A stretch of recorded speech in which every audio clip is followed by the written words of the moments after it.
يعطيكم ألف عافية. وصفتنا لليوم رح تكون سمك مقلي مع تتبيلة جدا مميزة للسمك.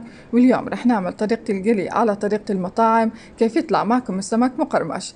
تابعوا مع الفيديو وتعالوا شوف طريقة العمل. في البداية هون رح أحكي عن السمك اللي أنا استخدمت سمك دينيس. أكيد ممكن تستخدموا النوع المتوفر عندكم في منطقتكم، بس هذا سمك معروف عنا جدا، سمك شهي.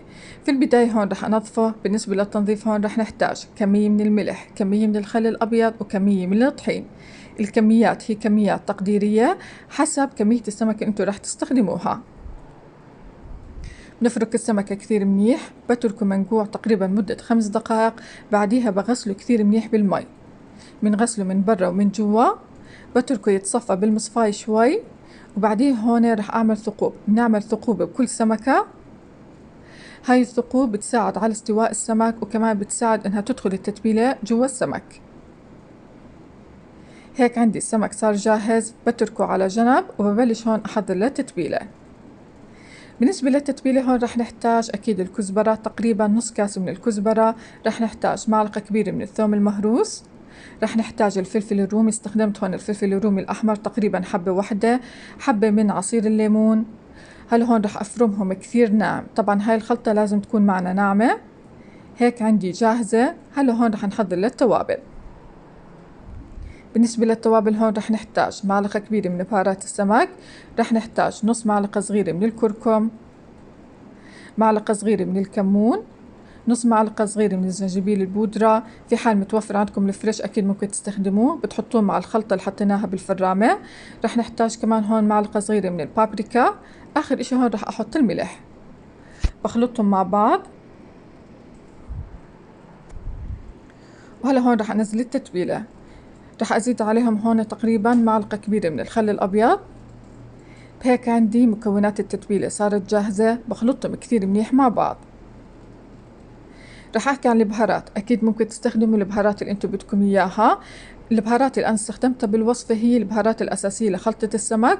أي إضافات بتعتبر ذوق شخصي. طبعا هون بنتبل السمك كثير منيح من برا ومن جوا، بنحاول ندخل التتبيلة جوا الثقوب.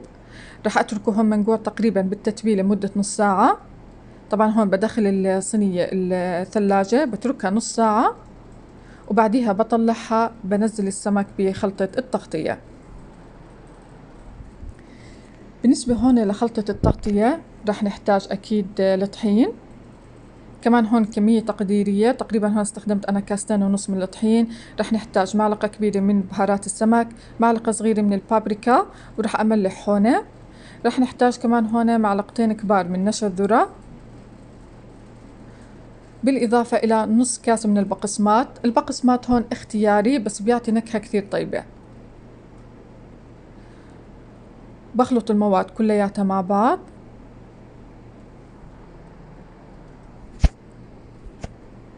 وبعديها هون رح أنزل السمك بالتغطية. بنغطي السمك هون كثير منيح،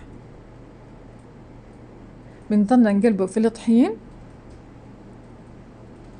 بعديها عندي الطحين الزايد بنكته وبنحط السمك بصحن. نشتغل كل الكمية. بهيك عندي السمك صار جاهز. هلا هون رح نحضر للقلي. خطوة كثير مهمة هون للقلي، رح نحتاج كمية من المي. رح أنزل بقية التتبيلة اللي أنا عملتها في المي نفسها، بخلطهم كثير منيح مع بعض. رح نحضر هون للقلي. رح نحتاج أكيد كمية من الزيت النباتي.